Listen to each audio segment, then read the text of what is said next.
Good morning and welcome to another episode of Josh and Pat. I'm Joshua Klein, joined by Patrick Cassett, and this episode is brought to you by our Patreon. If you enjoy the show and want to support, the link is in the description. But last night was the Grammys, and the talk of the entire night, the head of the whole conversation, was Taylor Swift. Now, this is no surprise as she's dominated headlines all year, but what was surprising was that a certain significant other wasn't there. Now, many are making the excuse that this is a Super Bowl week. He's got to be somewhere. He's got to practice. But we're here to ask the question, maybe he could have tried harder to be there. Could he have? Patrick. Yeah, I'm not a relationship expert. I'm not going to pretend to be one. But what I do know is for Taylor Swift, from my understanding, this is music's biggest year. Right. Or some would say biggest, this is the music Super Bowl. Yeah, this is the music Super Bowl. And you know who's not there for his girlfriend?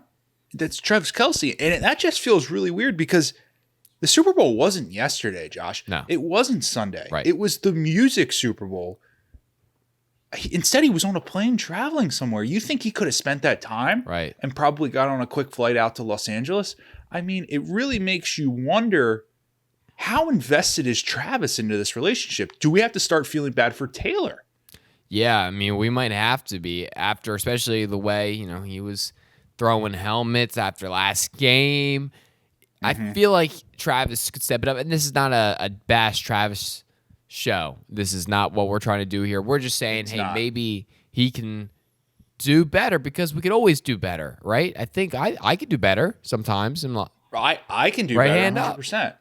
Right. So maybe Travis, next time we talk to whoever's managing the schedule, we say, hey, is there any way we fight and we make sure we're there. Hey, and sometimes it's a big ask for forgiveness, not permission. Just go. Right. Just go. And I'm shocked, Josh, because at what I've seen from the video that's come out, a lot of people are there to support Travis at his games, right? And that includes his brother. Well, you think he could have sent Jason Kelce maybe to go support Taylor in Los Angeles, and instead Jason decided, no, I'm going back to the Pro Bowl. Well, it's his last ride. One last ride. Well, but he hasn't announced that on his podcast yet. That's true. So he's still we don't know. That's been an interesting crew all year. The father of that crew, Pat Mahomes Sr. Well, can we even say he's in that crew? He wants no part of it. He does want no part of it. And that crew might have actually contributed to this next thing is what some people are saying. I'm not saying that. But Pat Mahomes Sr. did get arrested with a DWI, driving while intoxicated. He was charged. And it's not a great thing. We definitely hope that Pat Mahomes Sr. will get some help. And that, we're thankful that everyone on the road that night was okay. But that's going to be, you can't tell me that's not going to be a distraction this week with everything else going on. And maybe the Chiefs are built to handle the distractions because they've been dealing with them for the last 3 years. So maybe they're familiar with this territory, and maybe that was intentional. Maybe things were getting a little bit too quiet. And so Pat Mahomes Sr. was like, hey, I'm going to mix things up. Probably not. You never know. I do want to say, and look, I'm not a legal expert. I'm not a law expert. I don't go to law school, and I'm not in the law field. But what I will say, interesting, you always hear when people drive intoxicated, normally you give out the DUI. Well, this is Pat Mahomes Sr.'s third DWI. Right. Like he might be like in the world record lead for the highest amount of DWIs, not DUIs. And I'm not saying that's where you want to be on the leaderboard. I'm just saying normally it goes the DUI route. I don't know the difference, to be honest with you. I didn't know if it was a state-to-state thing. If like in Texas, the DUI is a DWI. I'm not sure. When we assume he's definitely not in the leaderboard on that one, is what I'm guessing. But either way, I would say he's. You want to talk about he's top 1% in the world, probably. Oh, top 1%, yes. Yeah, for sure. Man, it's gotta be tough for. I do feel bad for Pat Mahomes at times. I feel bad for a lot of people in that situation. I feel bad for Taylor. I feel bad for. It's a tough situation, but I will continue to hate because it's my job to hate. Well, and you got to remember, this is tough for Taylor, right? So she has her biggest night. She's on her third relationship of the year. She's just looking for support, and she's got distractions left and right, and that's probably not what she wants. Right, not what you want. So, hey, hopefully everything is figured out there. Le'Veon Bell, Patrick, is teasing a comeback. Now, I have a direct quote from Le'Veon Bell about said comeback. He said the following. I won't start training until like March, and I'm going to be honest with myself. I got to go out there and be like, I'm going to put my foot in the ground. Do I feel it? Am I hurting? Can I go out there and really play again? And, bro, I'm telling you all right now, when I go out there and train in March, and if I hit April and I make this decision to come back to play in the NFL, mark my words down, I will be better than I ever was. And I will only come back for one team. You all know who it is. I don't have to say no team. You all know who it is. Raven for life. We have to imagine it's the Baltimore Ravens, right? Right. He's a Raven for life. And it's good to see Le'Veon put his boxing career on hold for a little bit, go back to his roots, go back. He saw the running back trouble that the Ravens had down the stretch, and he said, look, I got one more in me. And so it's good. That's the opposite of a selfish player. That's selflessness out of Le'Veon Bell. It's good to see him. No, it's good to see. I'm not going to question if he thinks he's going to be better than he's ever was. That's going to be pretty good then. Because there was a moment there where he was pretty good, I would say. Good. Really, really good. You're right. So now some people are saying that this is Steelers he wants to come back for, which I think, if the Steelers invite him back, would be a wild move. I don't. Well, they got the new offensive coordinator. You bring in Artie Smith. He might be saying, hey, we go three-headed monster in the backfield. We go Najee Harris, Jaylen Warren, Le'Veon Bell. Right. Now, we say three-headed monster. Like, we have to remember that I've personally, in real life, never seen a three-headed monster. We actually don't know how ferocious those are. It's a good. It's a solid point. So maybe it is a three-headed monster and has three heads, but we're not really sure, how scary that monster is. But why couldn't it be the Jets? Because the Jets, Breece Hall, could be the Jets. Like, they have a good situation. I think what I'm seeing is like Le'Veon Bell leaves the team. They do all right. They do all right. Well, yeah, because you got to imagine they brought in Dalvin Cook last year, so they're probably looking for that veteran running back experience again. They'll probably bring in Le'Veon Bell. And then the other one we got to keep an eye out for, Josh, is Tampa Bay Buccaneers. They bring Baker Mayfield back. Let's not forget, Le'Veon Bell was a member of the Buccaneers. Was he? Yes. When? After he got released from the Ravens. Really? Yes. This is interesting. So he's got... Okay, so I'll be honest with you. He said that team. I think I see 4 teams it could be. There's 4 teams, right? So maybe Le'Veon Bell has options. Dude, he's got options. And maybe could he be going back to Michigan State? He was saying, like, he said, I'll only go back for that one team. We don't remember. That doesn't necessarily have to be a team he's played for. He didn't say he never alluded that he's already played for that team. He just said that team. So it could be the Kansas City Chiefs. We don't know. Was he on the Chiefs? I don't believe so. Wait, maybe it was the Chiefs instead of the Bucs. Hold up. It's a quick Google search.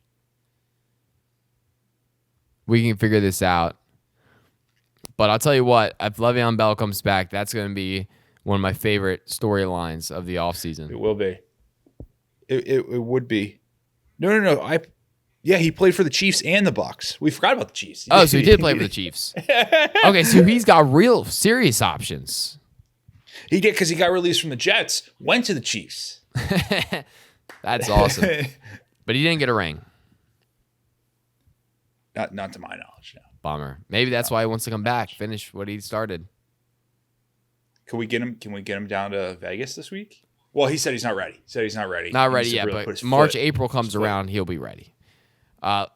Greg Roman will be the offensive coordinator of the Chargers now. For those of you who don't know, Greg Roman, former offensive coordinator for the Baltimore Ravens, was there for Lamar Jackson's 2019 unanimous MVP, and then things just didn't get better. They capped out right there. They actually just got worse. He gets, they have a mutual parting of ways, right? Like any good relationship.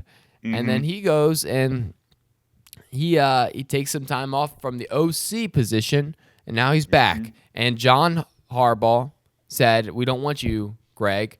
But Jim Harbaugh said, "We want you. Let's go." So if I know anything about the Harbaugh-Roman connection, Herbert might have I would say Herbert probably does not have the strengths of anything that Greg Roman brings to the table as an OC. Yeah, it feels like it's a very interesting hire. If I was Jim Harbaugh, there's one thing that I do know for sure. If you're a Chargers fan and you thought Quentin Johnson was a bust now, well, you wait until you get into Greg Roman's system, because he does not use wide receivers. So that feels like a waste of a first-round pick. Well, I mean, we already felt like it was probably – I mean, I looked at the stats between Quentin Johnson and every other first rookie round wide receiver. It was tough to look at.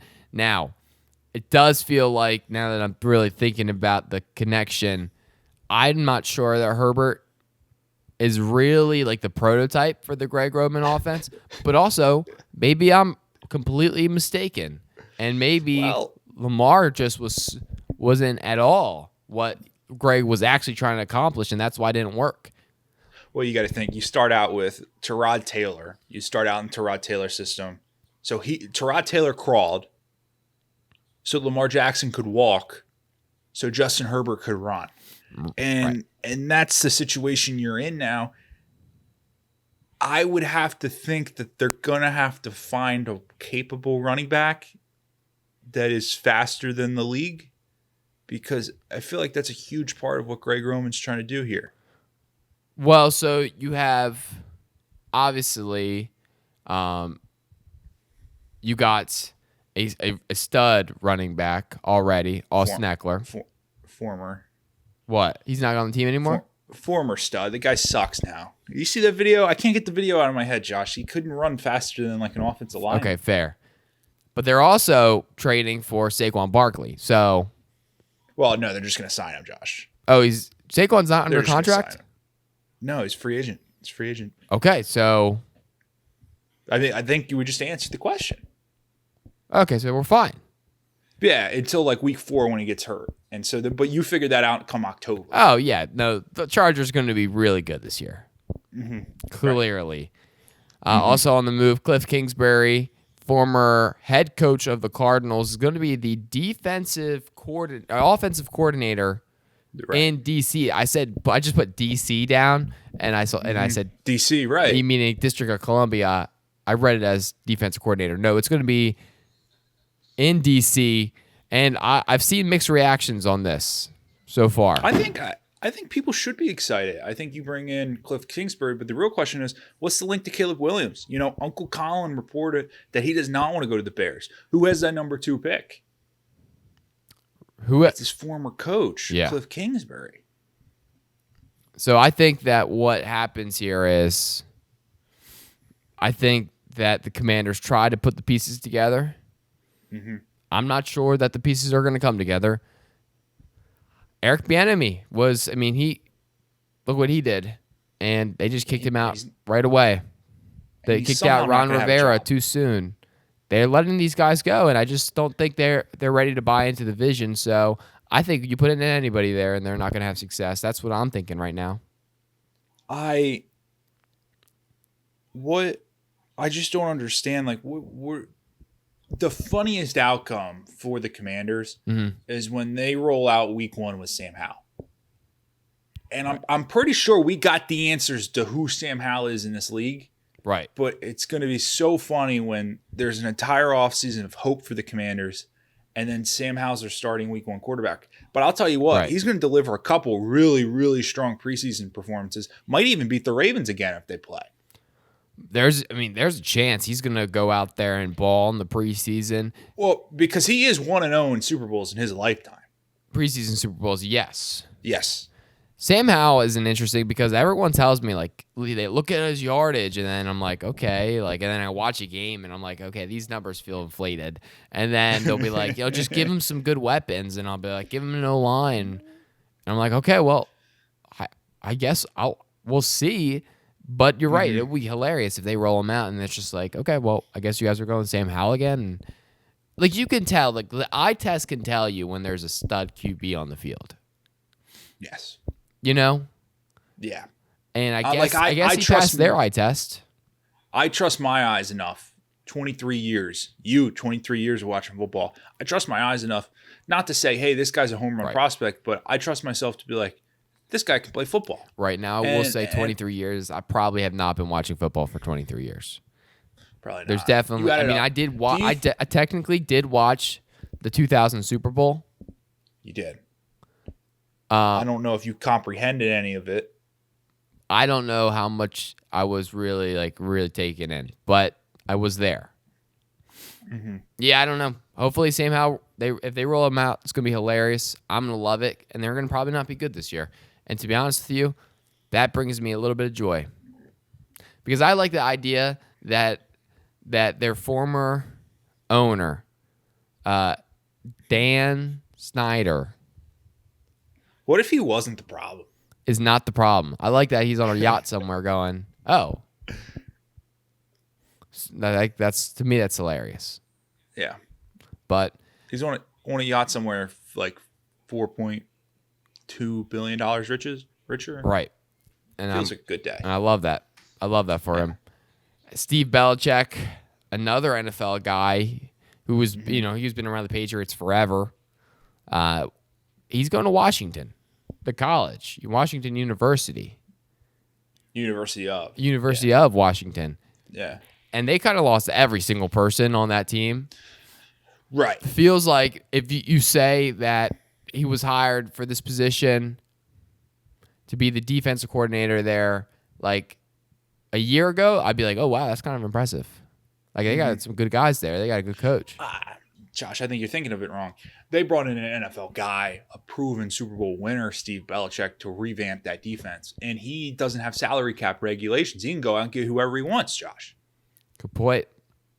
So it's interesting that Steve never really made the jump into the coordinator positions, did he? Well, they never officially ever named really a defensive coordinator, but Steve was calling the defensive plays there for a long time. Right.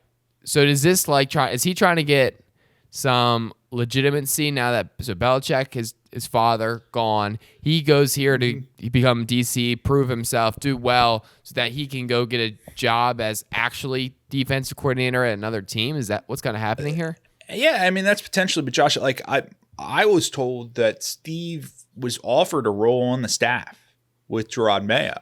And I guess he said, no, you know what? We're going to build our own brand now. And how soon is I don't even know who's the coach at University of Washington right now. But how soon is he on the hot seat to bring in Bill? Great point. Now, do you think that Steve was maybe leaving because he's mad that he didn't get selected as the head coach? Yeah, but that's not what I'm told, because I'm told they had the succession plan in place, Josh. I'm told that they knew Gerard Mayo was going to be the next head coach. So if that's the right, but did Steve know that? You would think he was at least told that. Do you think that Bill was like, not gaslighting, like lying to Steve, like, hey, like, yeah, you're definitely going to be a new head coach when I leave, like trying to get his hopes up. And then on the way out, Bill was like, hey, Robert, like, I know you got Gerard, but I don't know if he's ready yet. But there's another guy on the staff, and that's Steve. Like, he's ready to step up. Yeah, like I think that's what probably tried to happen. That didn't work out for Steve, unfortunately. Mm-hmm. But yeah, well, he's in Washington now. He'll come back. If Mayo doesn't work out, he'll be the He'll be the head coach one day. Just 100%. give it time. Give it time. Good relationship with the Kraft family. Yeah, they'll be all right. Cool. Moving on. Josh Pat updates. Patrick, what do you got going on this week? Anything exciting?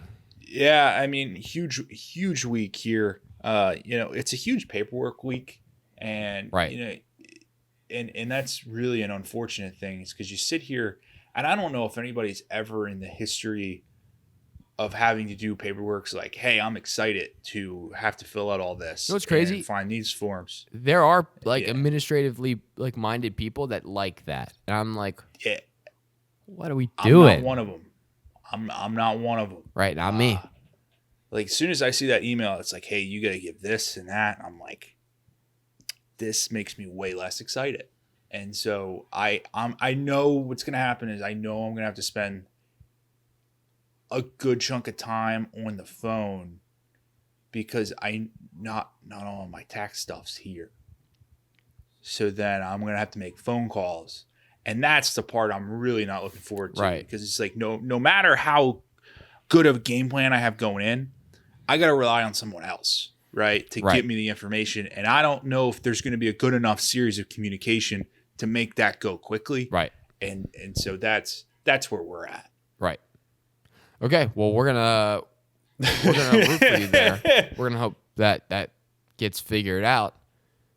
For me, I mean, we had the banquet for the firefighter banquet, no date, and I went there. It was a good time, and I left. I mean, it was kind of a it was one of those things where I thought like maybe person from the summer, maybe she was gonna in a movie kind of way, like run through the doors, and she'd be there somehow randomly. It wasn't the case, and it just wasn't. Why is there always a thought in the back of the head? It's like, well, what if they know and they're here to surprise? And it's like, what an idiot! It's like, what an idiot! Like, of course, there's no chance, right? But like, it's like you like to trick yourself into believing that like maybe you're in a movie right now. Turns out it's good to have hope. It's good to have hope, right? Turns out that's not the case. Yeah. But yeah, it's a busy week this week. We're going to go crush it. Anyway, guys, thank you for listening, watching, and subscribing. Make sure you guys go to picksandbacons.com to read everything happening in sports. We'll see you guys on Friday for another episode of Josh and Pat. A peace.